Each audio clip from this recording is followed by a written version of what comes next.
बर्तमान देखु सुभद्रा योजना को नहीं आउ गोटे बहुत बड़ अपडेट नहीं आछि। आपण समस्ते जानिथिबे जे डिसेम्बर 25 तारिख रे सुभद्रा योजनार चतुर्थ पर्यायर टंका दियाजिबो, जहाँकि सरकार तरफ प्रथम किस्तिर चतुर्थ पर्यायर टंका महिला मानक अकाउंट को डिसेम्बर 25 तारिख रे माननीय मुख्यमंत्री मोहन चरण माझी डायरेक्ट डीबीटी माध्यम यह टंकाटी ट्रांसफर करेंगे।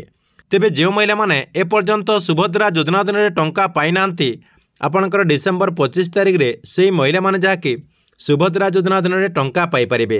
ता पूर्व देखंतु जो महिला माने टंका पाई नांती सेमानक जाकि एई काम सब करबा को पड़िबो, जाकि 7 दिन भितरे आप मनकु एई सब कामटी को सारी देबा को पड़िबो, जहा द्वारा आप माने डिसेम्बर 25 तारिख रे सुभद्रा योजना अधीन टंका पाई परिबे।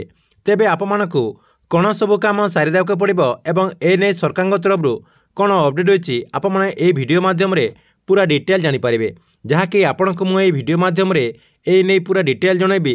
सेतिपाई वीडियोटी को शेष पर्यंत देखंतु। ता पूर्व वीडियो को गोटे लाइक कर दियंतु एवं जो माने चैनल को नुआ आस्थिबे चैनल को सब्सक्राइब करके पाखर थिबा बेल आइकन को क्लिक करके ऑल नोटिफिकेशन ऑन कर दियंतु।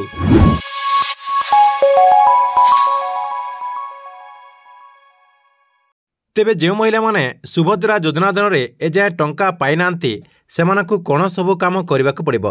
देखंतु जो महिला माने एपर्यंत सुभद्रा योजना अधीन टंका पाई नांती सेमानकु किछिटा काम करने को पड़िबो, जहा द्वारा से डिसेम्बर 25 तारिख रे सुभद्रा योजना अधीन टंका पाई परिबे।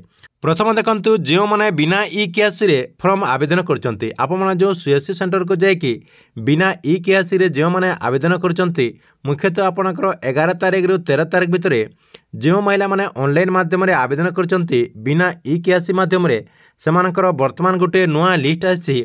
आपणकर सीएससी सेंटर माध्यम रे आप माने से लिस्ट को चेक करि परिबे एवं से लिस्ट रे जो मानकर ना रहिछि सेमानको जाके आउ थरे ई केआईसी करबा को पड़िबो। आपण आउ थरे ई केआईसी कला परे जहाँकि सुभद्रा योजना अधीन टंका पाई परिबे। एटा आपणकर प्रथम काम रहिछि।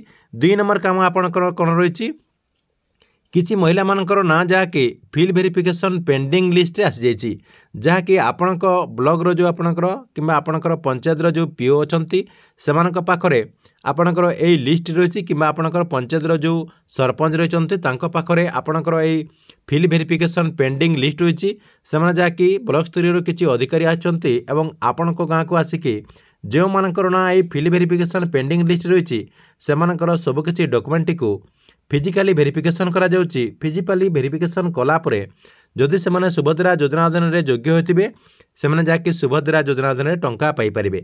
सेतिपई आपण कोन करिवे आपणकर जो पीओ रहिचंती किंबा आपणकर जो सरपंच रहिचंती सेही तांकर पाखरे जो लिस्ट रहिछि से लिस्ट को आपण जे कि आपणकर ना से लिस्ट रे अछि कि नै सेटा मध्ये आपण थरोटिए जाय कि चेक कर दियंतु। एथिला आपण मनक पय 2 नंबर काम। 3 नंबर आपण कोन करिवे आपण मन समस्ते जानिचंती जे सुभद्रा योजनार जो वेबसाइट रही से वेबसाइट रे एनपीसीआई रिजल्ट लिस्ट बोल के गोटे लिस्ट रही से लिस्ट रे आपणकर ना अच्छी कि नहीं आप थोड़े चेक कर दिंतु। जदि आपणकर ना से लिस्ट रही ताले आपणकर जो आधार कार्ड रही से आधार कार्ड टी को डीबीटी एक्टिव करने को पड़ो। आपणकर जो बैंक अकाउंट रही जो बैंक अकाउंट रे आप माने सुभद्रा योजना अधीन टंका पाइबा फॉर्म रे से बैंक रो जो ना लिखिथिले से बैंक रे जाके आप माने आपणकर आधार कार्ड टी को लिंक कर देबे। लिंक कर देला परे आप माने जाके परवर्ती समय रे सुभद्रा योजना अधीन टंका पाई परिबे। एथिला आपणकर 3 नंबर काम। 4 नंबर रे आपण कोन करिवे आपणकर जो बैंक अकाउंट रहिछि से बैंक अकाउंट रे गोटे आपणकर जो मोबाइल नंबर रहिछि से मोबाइल नंबर टी को लिंक करिवे। आपणकर 3टा 4टा आपणकर बैंक अकाउंट थिले मध्ये आपण कोन करिवे आपण गोटे मोबाइल नंबर को गोटे बैंक रे ही लिंक करिवे, जहा द्वारा आप माने सुभद्रा योजना अधीन टंका पाई परिबे। कहीं 5 लाख महिला मानकर डॉक्यूमेंट को एई प्रोब्लेम पाइन सरकार तरफ जहाँ कि रिजेक्ट कर जाइछि से 5 लाख महिला माने जहाँ कि सुभद्रा योजना रे टंका पाइबा पई वंचित रहउचंती। से भितर जदि आपणकर ना मध्ये जदि रहिछि ताले आपण कोन करिवे आपणकर जो बैंक अकाउंट रहिछि से बैंक अकाउंट रे आपणकर जो मोबाइल नंबर रहिछि से मोबाइल नंबर टी को गोटे बैंक रे खाली आपण लिंक कर देबे। देखंतु एई जो आपनको मु जेतरा कहले एई सब आप माने करि सारला परे 5 नंबर आपण कोन करिवे आपणकर सब किछि ठीक ठाक अछि कि नै थरोटिए चेक कर देबे। मान लेछि आपणकर डीबीटी एक्टिव अछि कि नै आपण थरोटिए चेक कर देबे एवं आपणकर जो मोबाइल नंबर रहिछि से मोबाइल नंबर टी केउ बैंक रे आपणकर लिंक रहिछि सेटा मध्ये आपण थरोटिए चेक कर देबे। ता सहित लास्ट रे आपण कोन करिवे सुभद्रा योजनार जो वेबसाइट रहिछि से वेबसाइट को आपण ओपन कर देबे।